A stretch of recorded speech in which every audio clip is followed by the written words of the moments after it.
So we've got SimLab open here. I'm importing the geometry tractor underscore tire.step. Open, converting to parasolid and importing. And it takes a minute to import that step file into a parasolid. And once that happens, we will split up the surfaces so that we can selectively create mesh controls in different regions on the tire. So this looks good. This is the tractor tire. It's been imported. You can see that we've got a single solid here. And I would like to split the sidewall of the tire up. So what I'm going to do is go to the Geometry tab, break, define a cylinder, set that to 650 millimeters along the Z-axis, clicking OK, and I'll select the body by left-clicking on the tire geometry, and you'll see here that we now have three bodies. We have the solid, the original, and then the two sidewalls. Now, I'm going to combine these back together, but this isn't working. I can't select the third body because it's hidden, so I'm going to cancel out of this, enable the third body, select Boolean, select all three, and click OK. And this will merge these bodies back into a single body, but I will then have the sidewall split. Okay, now that I've got the sidewall split, you can see that I can selectively identify surfaces on the sidewall. I'll switch over to selecting geometry, bodies, and now we're going to install or define the regions that we want to control. So I've selected on the body, right click and select faces by region. I'm selecting a Z axis, defining that cylinder by 660 millimeters, and with the inside set to enabled, you can see that I've now created this group that only includes the sidewall faces. I'm just going to rename this to, sidewall, something meaningful to me. I'll update that. And I'm going to disable or turn that off and visualize the entire geometry again and repeat that same exercise. Deselecting surfaces, selecting body, right click, select faces by region. And I'll redefine the same cylinder about the axis, 660 millimeters. Oops, I've got that about the y-axis. I'm going to be about the z-axis. Okay, and I'll set the selection to include out. Select the body by left-clicking on the entire body, and now you can see that I've got a group that includes the lugs. I'm going to change that color because it's hard to visualize in black, orange, and we will rename that to lug. Update. Okay, so now I've got these two groups, sidewall and lug, and I'm going to use those as the inputs to the mesh control. In this case, I want to have the sidewall have a coarser mesh, approximately 5 elements across the sidewall is what I'm looking to accomplish on the mesh, and then across the lug at a minimum 2 elements on the height of the lug. Going to the mesh control, and leaving the selection to face, I will set this up as the lug mesh control. In this case, I believe approximately a 30 millimeter average mesh would be appropriate. Just scooching the menu out of the way, and I'll select lug, and OK. And I'll repeat that exercise for the sidewall. So sidewall, and for the sidewall, I think something like a 60 millimeter average mesh would be appropriate. Move the menu out of the way, and I just need to select not the sidewall, but the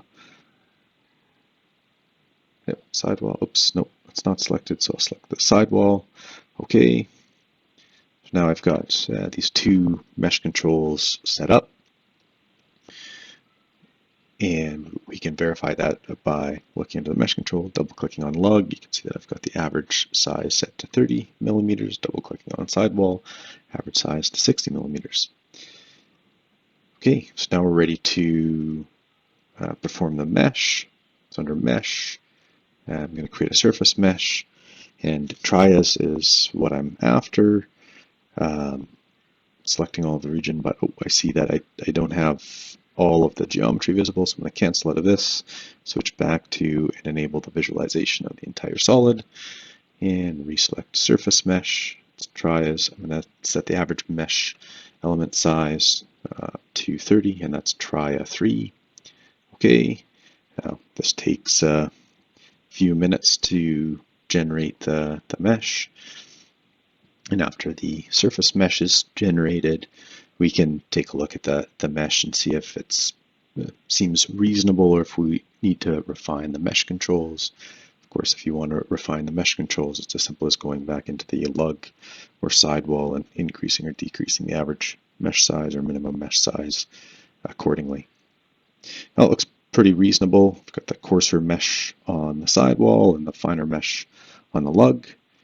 So this is the surface mesh. Now I need to create the volume mesh. So get under the mesh tab, selecting tetra, and set that element type to tetra 4, average element size to 30 millimeters. I'll leave equality to stretch and 0.1. Select the entire thing, and then I will select replace the existing geometry. Now what the meshing tool is doing right now is generating the volume mesh, and you can see that surface, or that what we're visualizing, looks exactly the same as before. You can see how many triangular meshes and tetra meshes have been created. But what I really need here is to generate a surface mesh that it has duplicate or that mesh elements have shared nodes on the surface. So I've done that by create from faces, the elements, and generated the mesh. So now on the left-hand side, you can see that we've both got solid volume and solid surface meshes listed. The final step here is to select the output file. So under Analysis, Export to Solve, we've got Nastran, setting the output to small field and renumbering. Finally, I'll select Export. Brings up the opportunity to select the file type.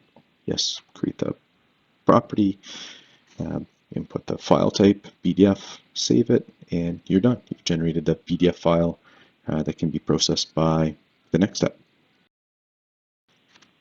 So we've generated the Nastran BDF file manually using SimLab, but we still need to generate the OBJ file and the .off files, the input files required for the EDEM PM FlexTire co-simulation. And in order to do that, we will leverage the STPtoOBJ executable that's provided by Pratt & Miller. The way that I normally do this is through a batch script. So right-click on this batch file and edit. This brings up a Word document that we can edit the inputs. I've already updated the file path to the location of the STPtoOBJ executable in the 2024 version of EDEM in the bin folder. We have this -C input to point to the configuration of the mesher. So it points to where hypermesh would be installed. The input file, in this case it was previously pointing to the tractor_tire.stp.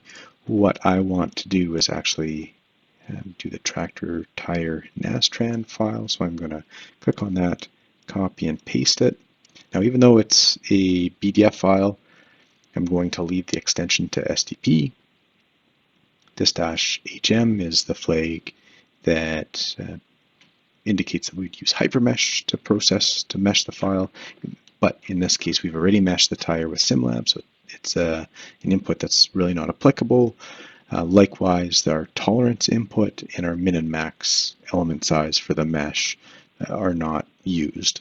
So you need them in there, but that's not going to affect the mesh of the tire because we've already generated the Nastran BDF output file.